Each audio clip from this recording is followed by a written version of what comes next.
so we like to get started on time. Good afternoon.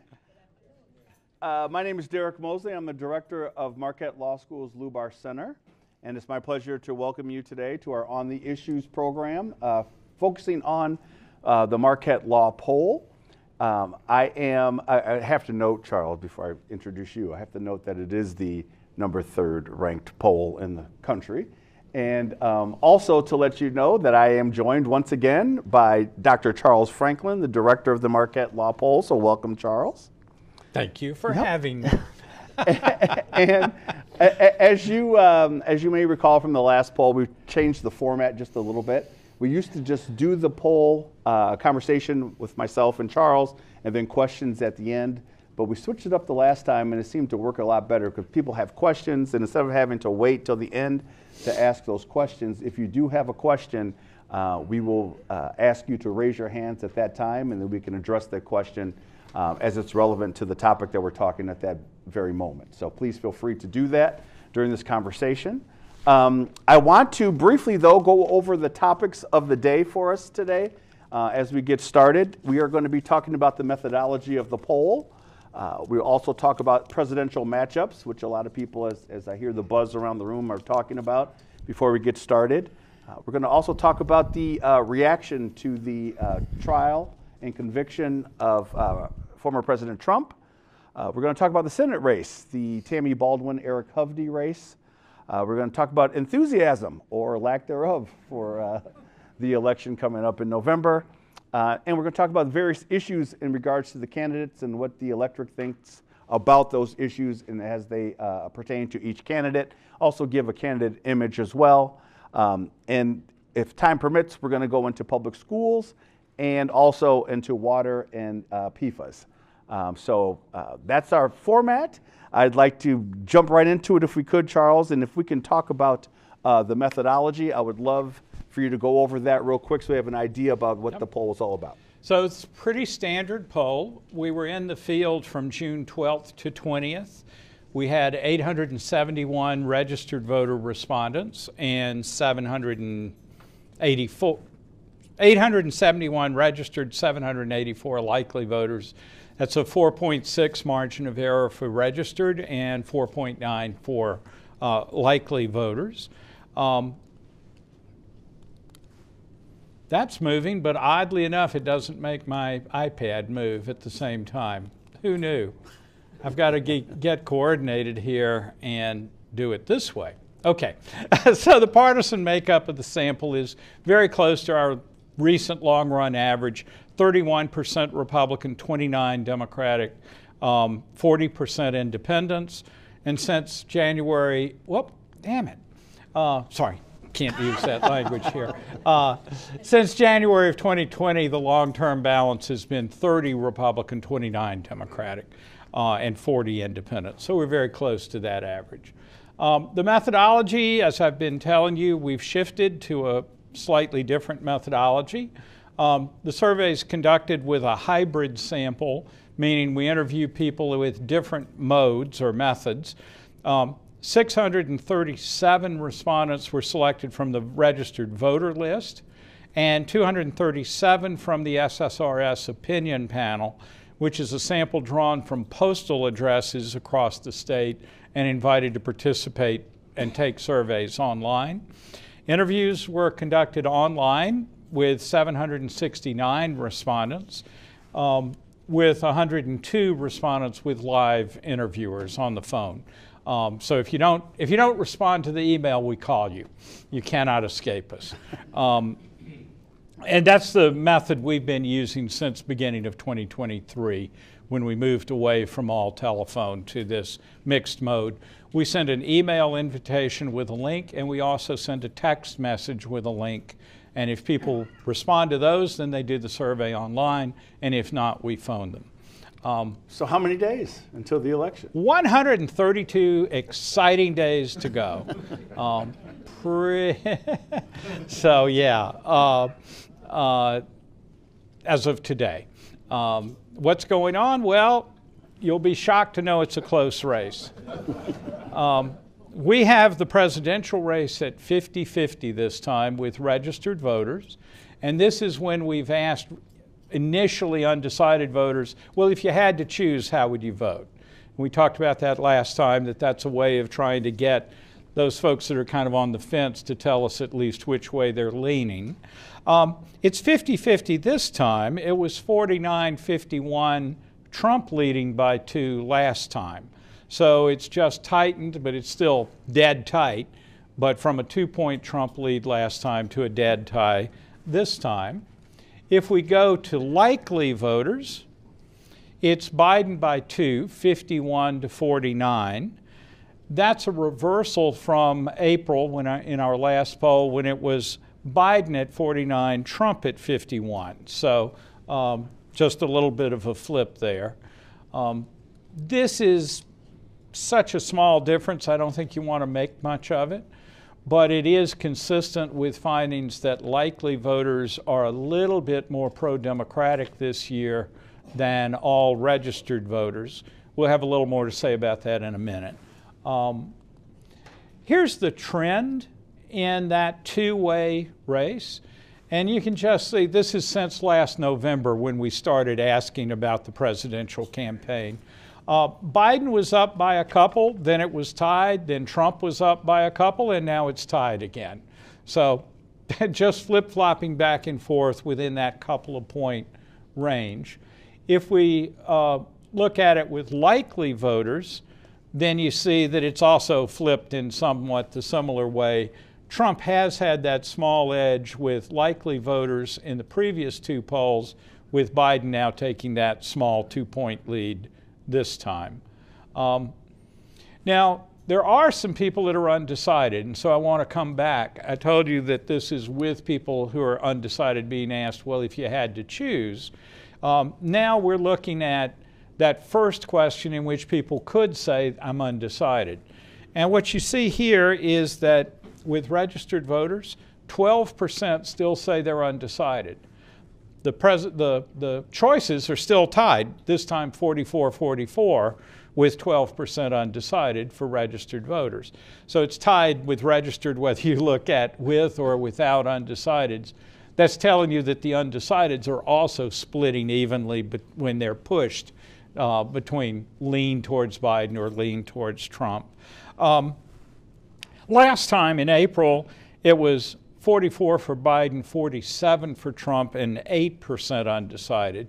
So there's been a little bit of a touch-up in undecideds in this last couple of months, and gone from a slight Trump edge to a slight Biden edge. Now, there's been a lot of buzz between our last poll and this poll, people asking, are you going to ask a question in the poll in regards to the trial, the conviction, things of that nature? And certainly not, because we ignore major news developments all the time. Yeah, well, we did ask. We asked several questions, as a matter of fact. So the first one is just, were people paying attention? And the answer is overwhelmingly yes. 76% said they'd read or heard a lot about the Trump trial and conviction. The poll was entirely in the field after the May 30th jury decision, so completely post-trial. But before you get, I want to know those 3% that heard nothing at all? Yes, aren't they interesting? That's where I want to go vacation. Yeah. Wherever Peace they and went. quiet. Right. Peace and quiet. Absolutely. Yes, indeed. A few years ago after the election, I went for a week at a Trappist monastery that observes the rule of silence. It was the greatest week I've had in a long time. So, in any case, it is sort of stunning, but some people really don't pay much attention, bury their heads. Is Trump guilty or not? 55% say he was guilty or is guilty. 36% say the jury made a mistake and he is in fact not guilty. But 9% say they don't know.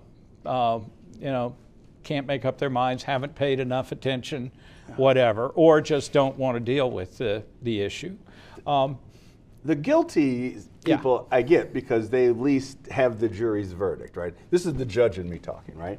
But the Judge. But the not guilty folks, didn't see any testimony or hear anything. And so that's an interesting number. Yeah. We'll see a couple of more things as well where Trump supporters, not surprisingly, are very unwilling to say that he's guilty and have various arguments for why he's not, that the case wasn't convincing, that it shouldn't have been brought. There's a variety of reasons why people can stick to that not guilty. We're not asking them, do they know that the jury convicted him? But we're asking them, do you think he was guilty as the jury decided, is part of the question? Or do you think he's not guilty and the jury made a mistake in its findings? So 36% say he's not guilty and the jury was wrong. That raises the question, what's an appropriate sentence, which we'll find out on July 11th what the sentencing is. And here again, a substantial percentage, 27%, say there should be no penalty at all as a result of his conviction. 12% say a fine is sufficient. 14% say probation, but without any jail time. And finally, a large chunk, 36%, say he should be sentenced to some jail time. We didn't say how much, just at least some time in jail. And again, 10% say they don't know about this. I'm not going through all the partisan differences because I'm pretty sure you know what direction the party differences go. And there are wide partisan differences, of course. What about appeal? Oh, no, there it was. We asked people, if Trump appeals, how likely is it that you think his conviction will be overturned? And almost 50%. 20% say definitely will be overturned, and 29% probably be overturned. 28% probably not overturned, and just 7% definitely not overturned. But again, a sizable 16% say they don't know, because who knows what appellate courts are thinking, right, Judge? Right. Those are high numbers, considering that when you think about overturn on appeal, that percentage is single digits for every other case. No, that's right. And I think here we're asking people to speculate about something that they're not professionals, right? They're not lawyers making this based on their deep legal understanding of the case. They're making it based on what they hear about the strength of the case, what they hope will happen on appeal, and maybe some element of thinking that Trump manages to overturn these things. But time will tell, but it will be a lengthy process. It is interesting, though, that going into the election, almost half of the public think the conviction could be overturned. That does show a certain amount of uncertainty about this. And then we asked a speculative question. As a result of the Trump prosecution, do you think Republican prosecutors will charge Democratic politicians with criminal cases? And here, a big majority think that is either definitely or likely to happen. 27% definitely going to happen, 43% probably. So that's 70% overall that think those resulting prosecutions may happen. Just 15% probably not, 2% definitely not, and a big 12% not sure. Here, I will say one thing about partisanship. Republicans and independents are both in the mid-60s in thinking that prosecutions will happen, but Democrats are up in the 70s. So Democrats are expecting some tit-for-tat prosecutions. Again, we don't know that those will happen, but the public sees this as something that can expand into other cases and other prosecutions. Then a sort of bottom line question, now that it's all over with, do you think Trump should have been prosecuted, should not have been prosecuted at all? That's the purple bar, 42% say that. But prosecution was the right judgment call, 50% think that, and 8% don't know. So if you just sort of sum this up, slightly over 50%, 54% think he's guilty, and about 50% think the prosecution was the right thing to do. And then there are some ramifications from the case as well. We did ask about Hunter Biden's case as well, which was wrapped up by the time we were in the field as well. But here, only 11% say Hunter Biden should not have been prosecuted, and an overwhelming 76%, including an awful lot of Democrats, say that indeed the prosecution was the right judgment call, with 13% don't know. So we saw the matchup between Biden and Trump, but the numbers kind of change a little bit when you add other candidates into the mix. Yep. So we have an ever-growing list of candidates. The Libertarians have now added their nominee to the mix. And so what we see with the third-party candidates is Trump takes a 3-point lead, 43 to 40. Kennedy's at 8%. Chase Oliver, if you haven't heard of him, is the Libertarian candidate who was nominated last month, and is guaranteed a spot on the Wisconsin ballot on the Libertarian line. Jill Stein at 2% and Cornel West at 4%. One notable thing is that Kennedy's vote has been coming down. It was 13% for Kennedy in April, and it was 17% for Kennedy in January. So 17 to 13 to 8 is the trend there. The other third-party candidates have such small percentages, you really can't say whether they're trending up or down. They've stuck in very low single digits in each of the polls. And the one thing that you will see here is, this is a bi-party ID, is that Kennedy is getting 6% from Democrats and he's getting 6% from Republicans. In April, he was getting about 4 or 5 points more from Republicans than he was getting from Democrats. And we see this across the parties, is that Kennedy's support has come down with Republicans and down with Democrats and down with independents. But a little bit more with Republicans than more down with Republicans than down with Democrats. And so that's one of the reasons that in the multi-candidate case, Trump is a little bit ahead compared to last time when Trump led by just 1 point in the multi-candidate race. It's not that Biden has changed so much, it's that Republicans have reduced their support for Kennedy a little bit compared to where they were last time. And Republicans don't give much support to either Oliver or Stein or West. So that's where this third-party difference is coming from. Okay. And before we move on, does anybody have any questions in regards to anything that we've talked about so far? We'll have. Yep.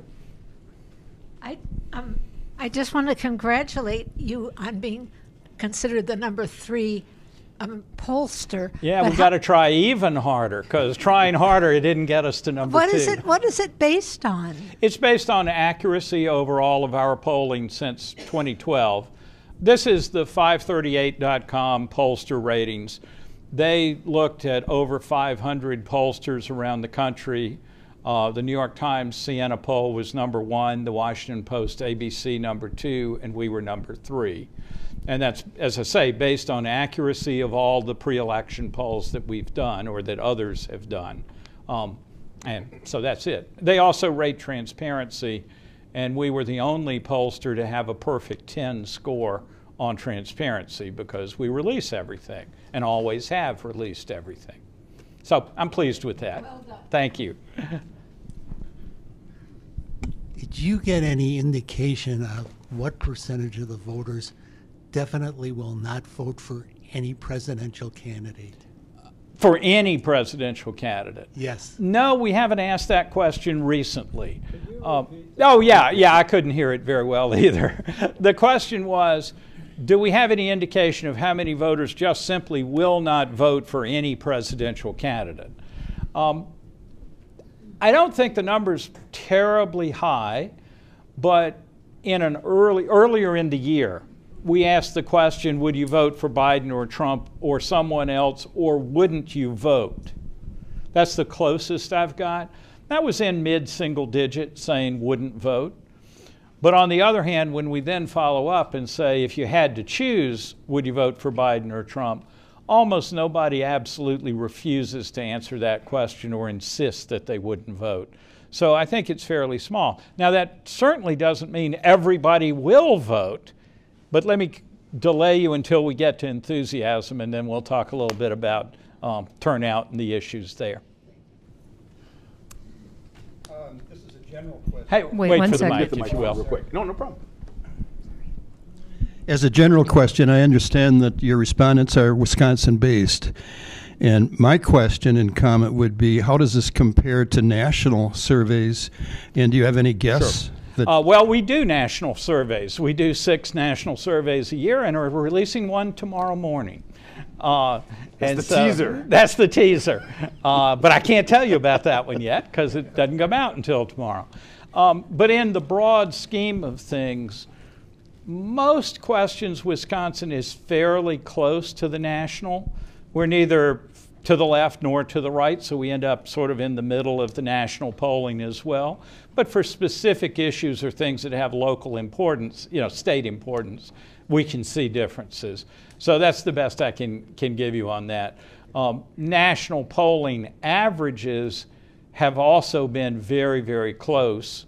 The New York Times average that came out yesterday was a dead tie. 538's average is 1/10 of a point in Trump's direction, I believe, though I didn't check it today. And Real Clear Politics has been running in the single digits. This year you have to talk about decimal points instead of digits. So I think the last time I checked Real Clear, it was like a 0.9% Trump lead. But all year long, it's been within a couple of points with just a few brief exceptions. So national picture is just about as close as here, though we are really stuck on dead even. If you average our last 4 polls, it's dead even. So state polls, I mean. Okay? All right, West. All right, so let's turn our attention to the Senate race. Okay. All right, between Tammy Baldwin and Eric Hovde. And so this is our second time looking at the Senate race after Hovde entered in February, was it? And so we've got a small Baldwin lead, 52 to 47 with registered voters. It's also 52-47 with likely voters, no difference at all. That is worth paying a little attention to. With likely voters, last time in April it was a dead tie, though Baldwin led with registered and led in other measures as well. But this time it looks basically the same with either registered or likely voters.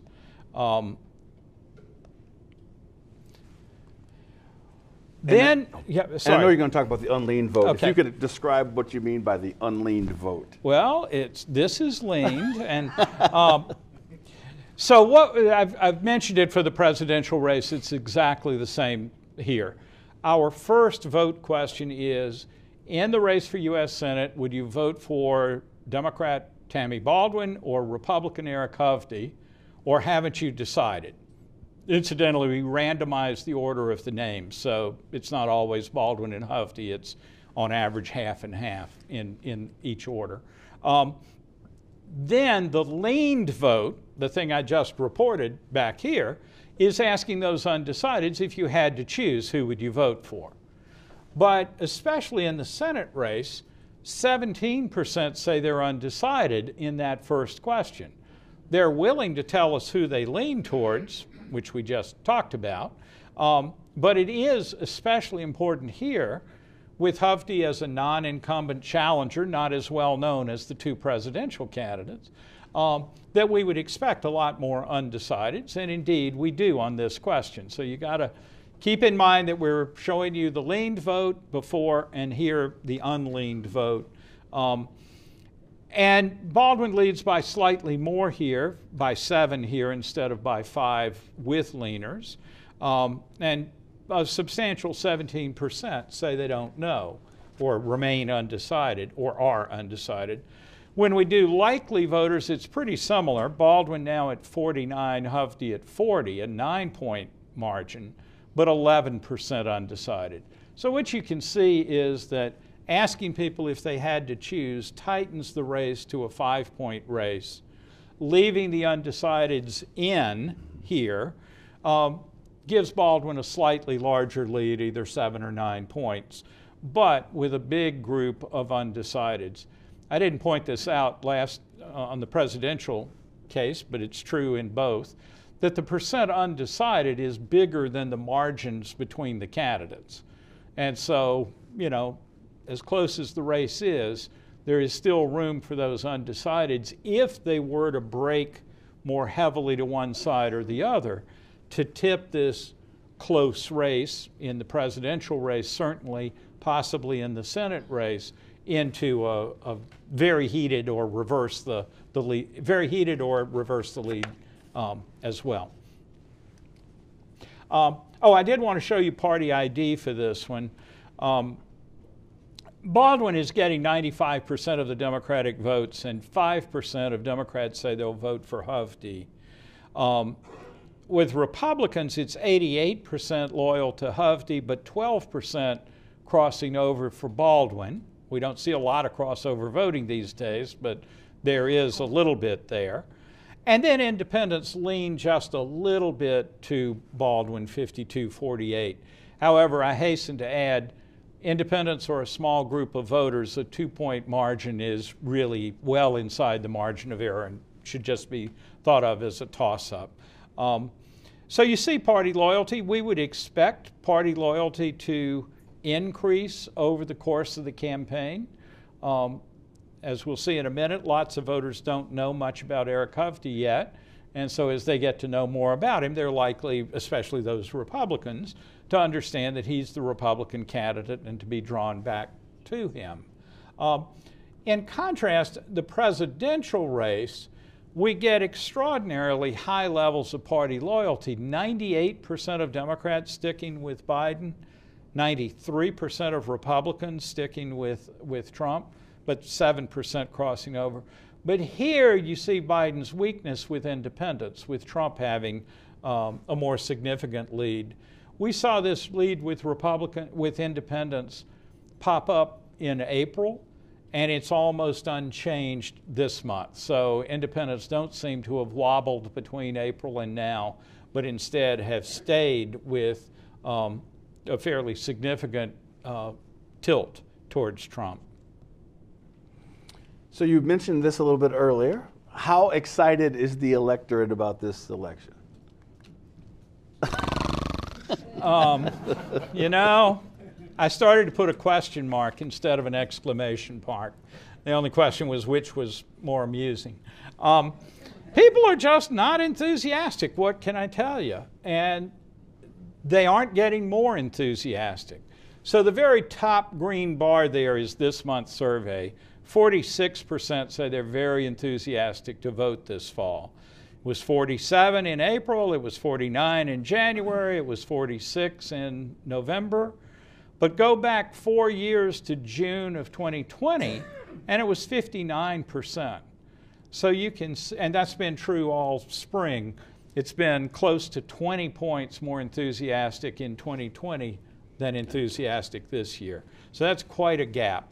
A little smaller this time, but that's more because June of 2020 was a little less enthusiasm at 59. The thing is that enthusiasm is related to vote choice. And what we're seeing is that those people who think of themselves as very enthusiastic to vote are overwhelmingly for Trump, 61-39.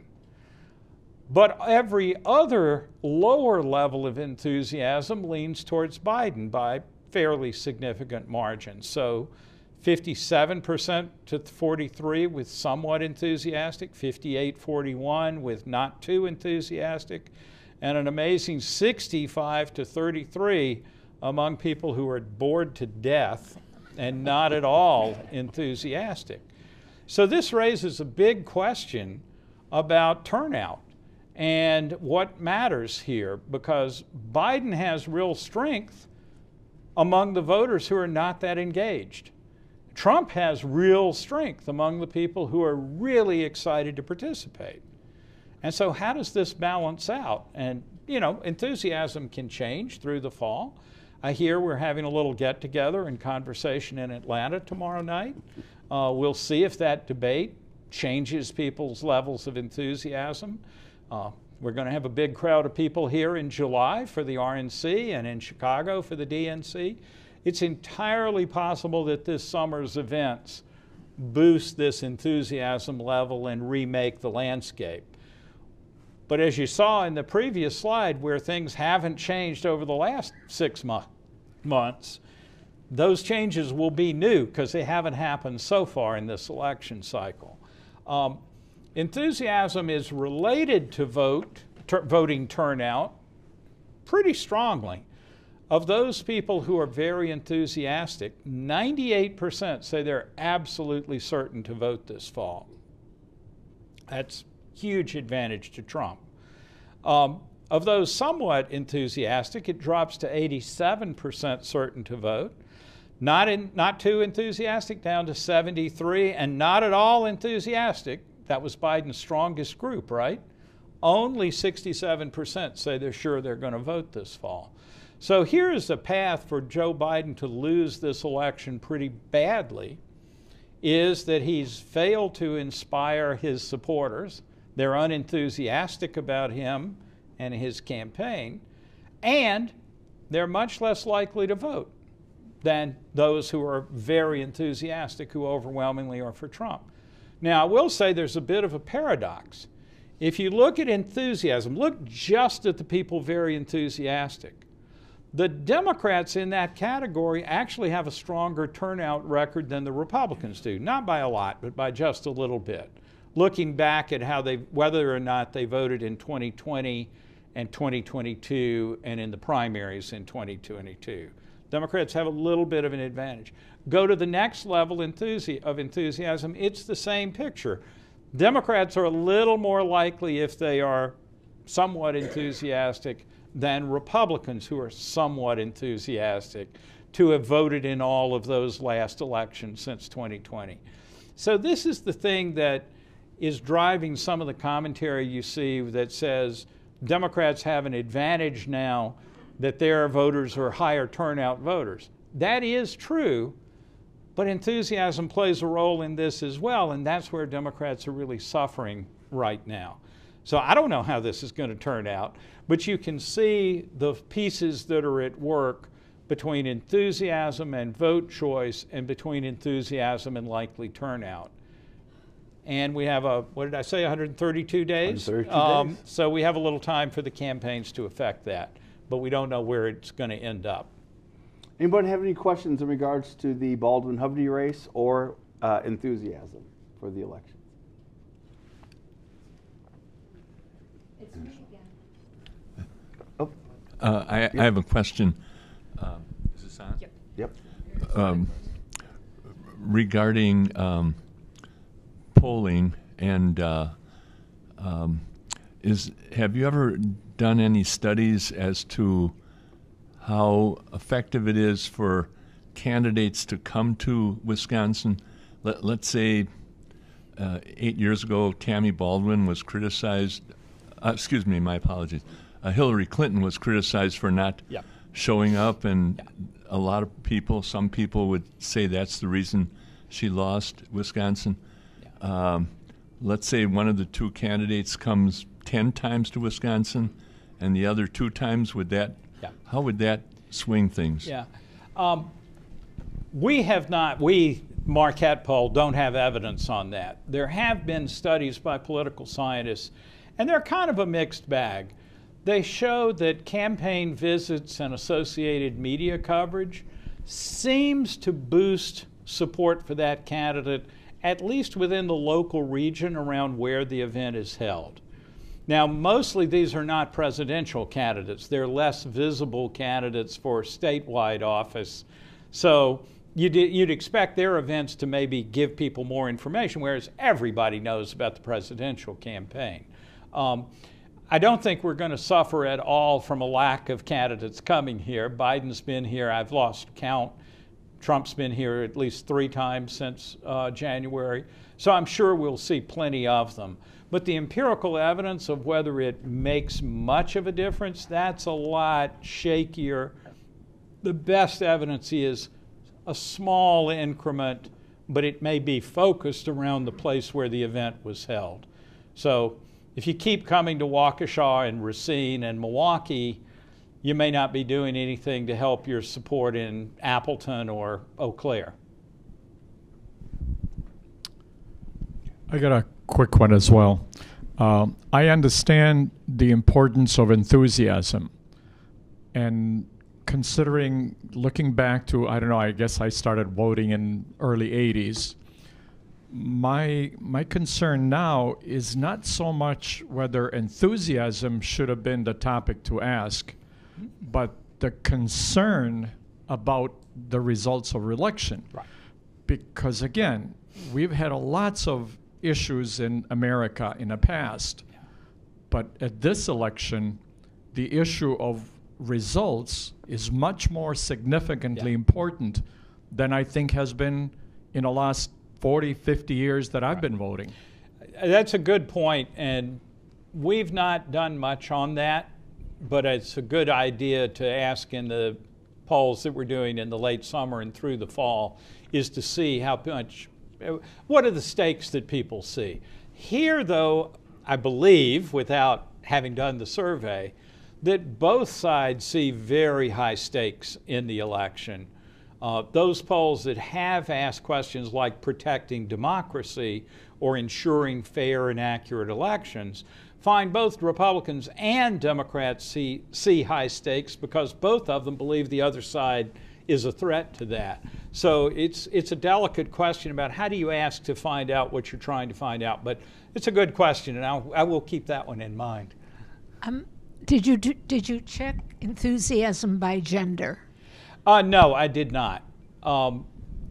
In general, women are a little less enthusiastic, but in this particular year and time, it's a good thing to look.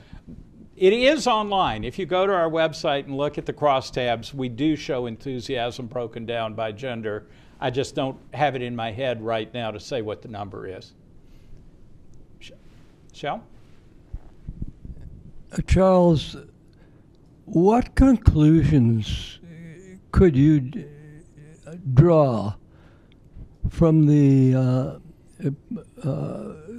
performance of the people you spoke with who felt that Trump should not be held accountable in a court of law for what he has done to either women or what have you?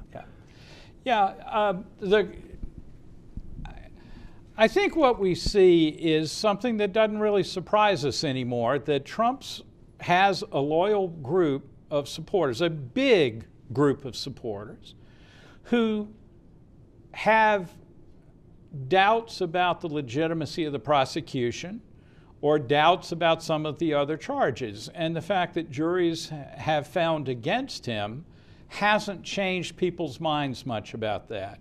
And so it's that old thing of we're stuck with our views. I would point out that Bill Clinton in the Monica Lewinsky scandal, Democrats hardly deserted him during that scandal. So both sides are, when they're attached to their candidates, find reasons to believe that the charges are either not important or not significant or not true. The one thing here that we do have a touch of evidence on is that in our May national poll done before the end of the Trump trial, 54% said they thought Trump had done something illegal. And in this poll, 54% say he's guilty of the charges against him. No movement whatsoever. I think that's the great example of all of these issues are already priced in to Trump's stock. We've already decided one way or the other about him, and so the conviction itself didn't change many minds, I think, because people were already decided on this, either guilty or not, did something illegal or not.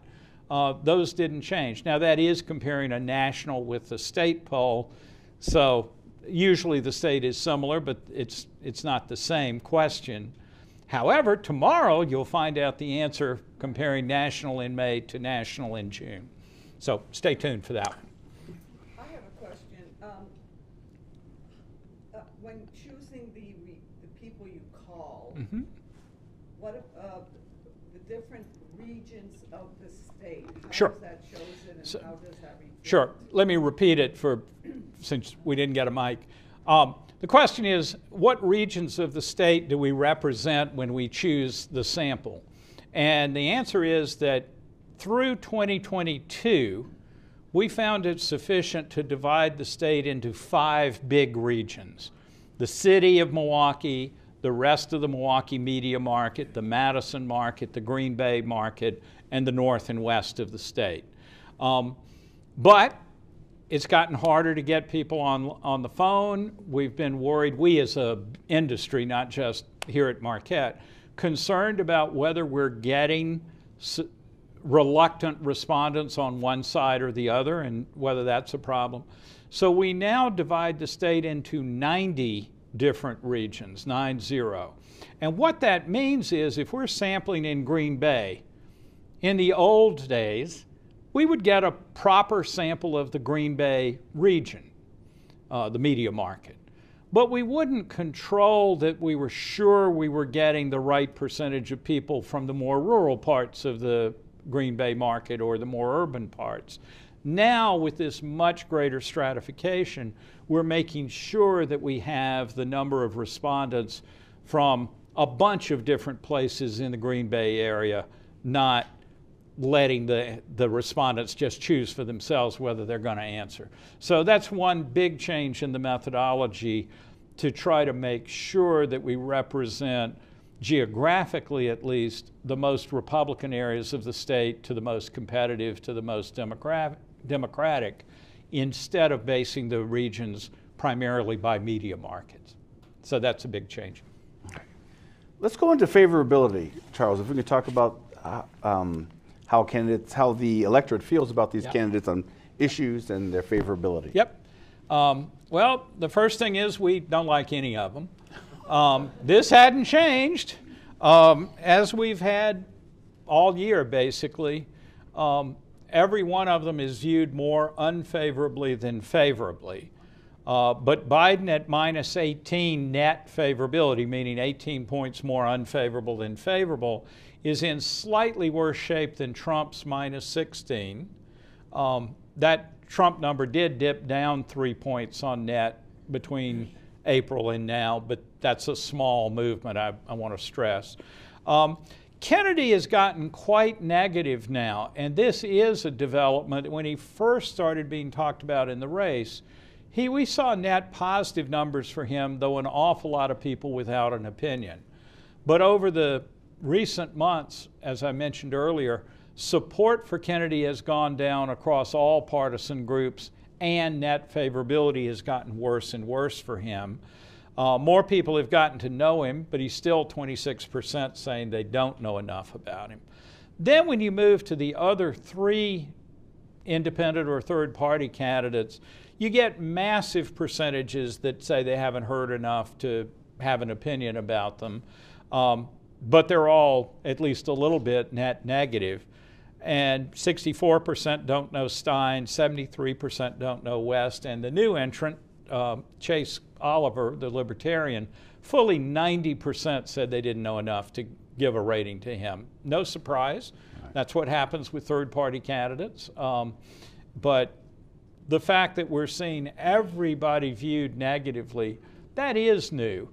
Prior to 2016, we had never had a presidential campaign since the 70s when favorability questions first started to be asked. We'd never had a campaign where both candidates were net negative. And we even rarely had campaigns when either of them were net negative. One would be more positive than the other, but they'd both be a bit positive. And that changed with the 2016 race when both candidates were negative. Even in 2012, Obama was positive and Romney was a little bit negative late in the campaign, but for much of the campaign, both of them were a little bit positive at least. So this has been a big change from 16 and 20 and now today. There's also that, I don't really love the term, but I use it anyway, the double haters. The people that are negative or unfavorable to both candidates. 17%, that bottom bar, are unfavorable to both Biden and Trump. That was the same 17% in April, so it hadn't changed. And you can see that slightly more people, 41%, are favorable to Trump and unfavorable to Biden, versus 39% favorable to Biden and unfavorable to Trump. So Trump has a slight edge there in their combined favorability. We got less than 0.5% who said they liked both of them. That's been up to 1% earlier, so it's dropping. And so this is an important development. To put it in perspective, in 2020, that double negative, double hater was down around 11% or 12%. In 2016, though, it was up in the high 20s and came down to the low 20s just before the election. So where we stand right now at 17% unfavorable to both is a little bit worse than it was in 2020, but a little bit better than it was in 2016. How about the Senate favorability? Baldwin is just barely net. Sorry, I'm on the wrong. This is. Oh, Yep. No, sorry, it's the left hand and the right hand. They can't coordinate. So Baldwin just slightly net favorable, 45-44. 11% don't know enough about her. And for Hovde, it's 23 favorable, 32 unfavorable, with a big 44% that don't know enough about him. But that 44% is down from 56% who didn't know in April. So his campaign is beginning to break through with voters. Now, if we do go to the next one, you see the trend in Baldwin's favorability, where she has bounced around. She was a little net negative in November. No, I'm sorry, the bottom one is June of last year, so 1 year ago.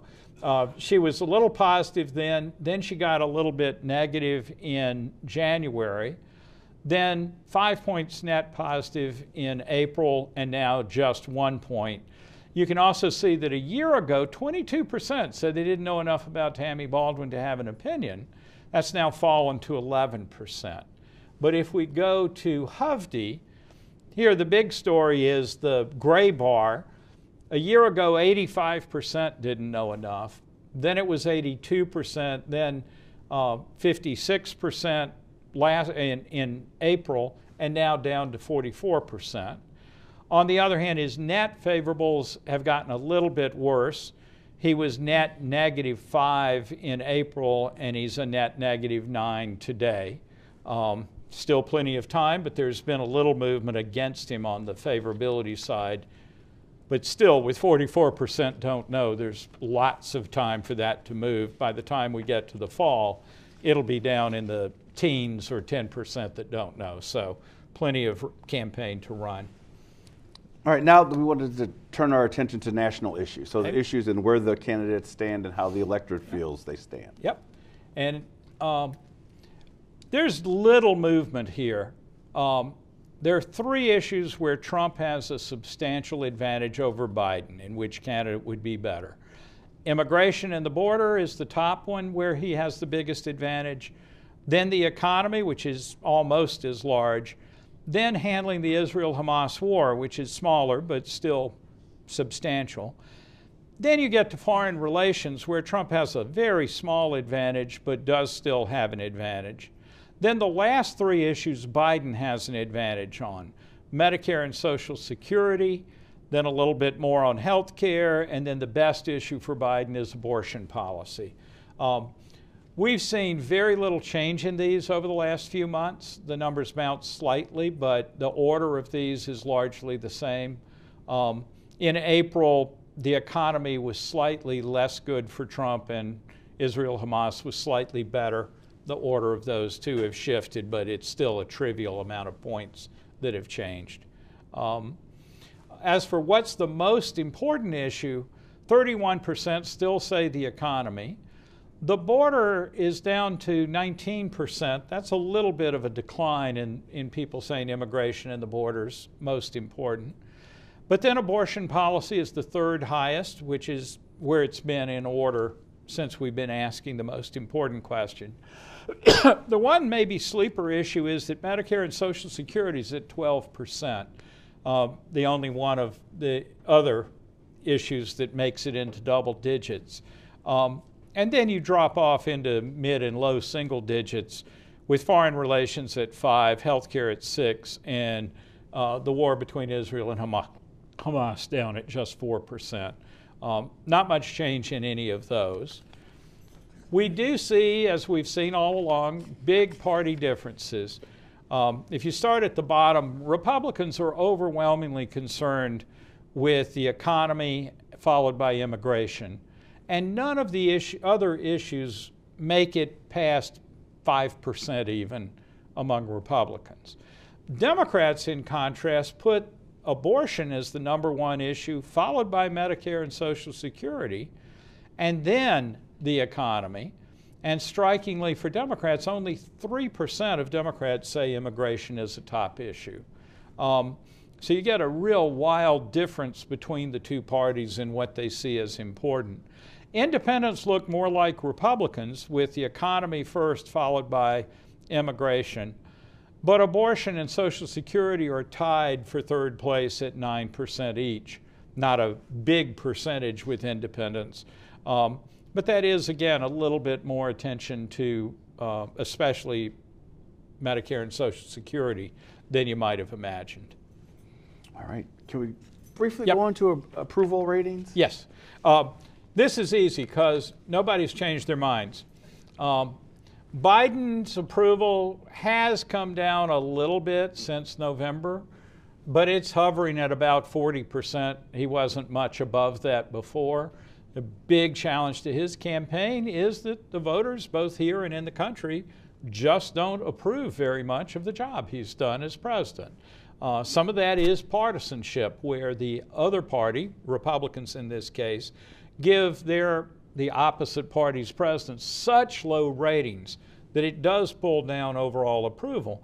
But for Biden, he doesn't have good approval ratings from independents either, let alone Republicans. So this is a big challenge for him. If we look at vote by job approval, Biden wins almost everybody who either strongly approves or somewhat approves of the job he's doing. He loses 91% of those who strongly disapprove of the job he's doing. None of that's surprising. But the somewhat disapproves are now going towards Trump, 57-41, whereas that group had gone to Biden in each of our previous 3 surveys. Now that's a group that only makes up about 10% of the electorate, so we're not talking about a big group. But in the 2022 midterms, as well as in our polling this year, we saw that somewhat disapprovers of Biden weren't adamantly opposed to him, and a surprising percentage, indeed a slight majority, were voting for him. So this reversal this time raises the question of whether there really is some shifting going on here, or it is just a 10% share of the sample. Maybe it's noise, but it was stable in Biden's advantage in the previous 3 surveys. Looks a little different this time. We do Trump's retrospective job approval, and you can see, whoop, that line hadn't moved at all. It's just dead flat. 47% approve, 52 disapprove. Incidentally, in the last poll before the 2020 election, it was 47 approve, 52 disapprove. So people talk about rose-colored glasses in these retrospective approval, but in point of fact, our recollection of how he did, at least at the moment, is exactly matching how we thought about him in October of 2020. Here with Trump, though, again, you see the big polarization. Those who strongly approve or approve are very much in his favor. But here, somewhat disapprove of Trump, go strongly to Biden. So these somewhat wishy-washy, don't really like him, only somewhat dislike him, right now is not working to either candidate's advantage, whereas again, in April, it was a little bit to Biden's advantage. So some slippage there. Candidate images quickly. Yeah, let's do that. This one, in one sense, is easy. Biden is still old. 76% say he's too old to be president. 53% say that of Trump. And so again, why are people unhappy about their choices? At least one part of it is an age factor for both of them. It's just much stronger for Biden.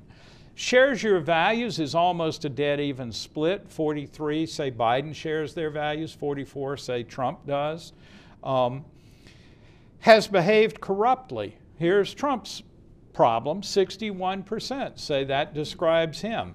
46% say that of Biden, but it's still much worse for Trump. Has strong accomplishments as president, the rare case of two presidents running. 52% say Trump has strong accomplishments when he was president. Only 43% say that of Biden, which again reflects his weakness in this election, having been president for 3.5 years, having failed to convince the public that he's accomplished a lot. So that's an ongoing advantage for Trump and a weakness for Biden.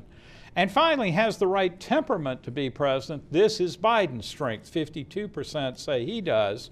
Only 40% say that of Trump.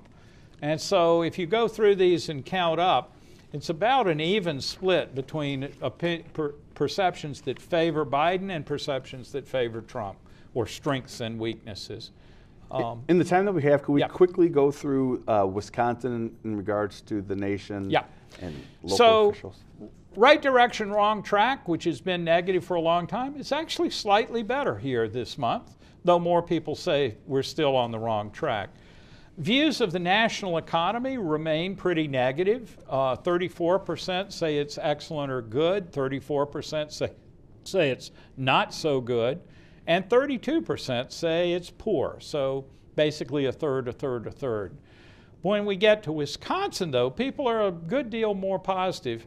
45% say, 45% say excellent or good. 38% say not too good, and 16% say poor.